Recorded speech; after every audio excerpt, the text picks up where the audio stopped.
அதாவது நாம் ஒரு கடைக்கு ட்ரெஸ் எடுக்க போகணும்னு வைங்களேன், அங்கே நாம் ஒன்று கேட்போம், அவங்க ஒன்று காட்டுவாங்க. அவங்க காட்டுறத நம்ம எடுக்கவும் செய்யணும், இல்லைன்னா அவங்க மூஞ்சி மாறிக்கும். சம்பாசம் போடுறாங்களா? ஓகே. ஸோ வந்துட்டு அவங்க என்ன காட்டுறாங்களோ அதை நம்ம எடுத்துடணும். அது எடுக்கலன்னா அவங்க மூஞ்சி மாறிக்கும். அது போக நம்ம காட்டன் கேட்டோம்னு வைங்களேன், காட்டன் இதாங்க காட்டன், ஏங்க இதாங்க காட்டன் அப்படின்றாங்க. காட்டன் நமக்கு தெரியாதா? நம்ம ஒரு பட்ஜெட் சொல்லுவோம், அந்த பட்ஜெட்டில் நம்ம கேட்குறத காட்ட மாட்டாங்க. அது இல்லையா இல்லைன்றணும், இருக்குங்க வாங்கங்கேம்பாங்க. சரி ஓகே அப்படின்னு சொல்லிட்டு போனோம்னா விரிசல் வரும் போல.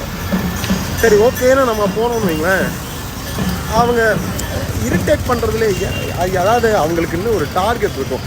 எப்படியாவது நம்ம தலையில் கட்டி வச்சிடணும் அப்படின்றது டார்கெட் இல்லை. நமக்கு பிடிச்சதை எடுக்கணுன்றது ஒன்று இருக்குல்ல. நமக்கு பிடிச்சதை நம்ம எடுத்தோம்னா மட்டும்தான் ஒரு அக்கா பார்க்குறாங்க ஆகட்டும்ல. நமக்கு பிடிச்சதை எடுக்கிறதுல தானே நம்ம அப்படியும் தானே மறுபடியும் இந்த கடைக்கு போவோம். அதை விட்டுக்கிட்டு எதையோ ஒன்று எடுத்துக்கிட்டு வர முடியுமா? சொல்லுங்கள். இப்போது நாகர்கோயிலில் லோன்னு அலைய சிக்ஸ்டி 2 புடவை எடுத்து கேட்டாங்க. 62 புடவை எடுக்கலான்னு பார்த்தா ஒரு கடையிலையும் செட் ஆகலை. ஒரு கடையிலும் இல்லை, நான் 2-3 கடை தான் போனேன். அடுத்து எந்த கடையில் கிடைக்குதுன்னு பார்ப்போம். ஓகே, எங்க அந்த நிலைமைக்கு ஆயிடுச்சுங்க. சரி பசி, அடுத்து எங்கேயாவது போய் ஒன்று இது பண்ண முடியுமான்னு பார்ப்போம். ஓகேங்க.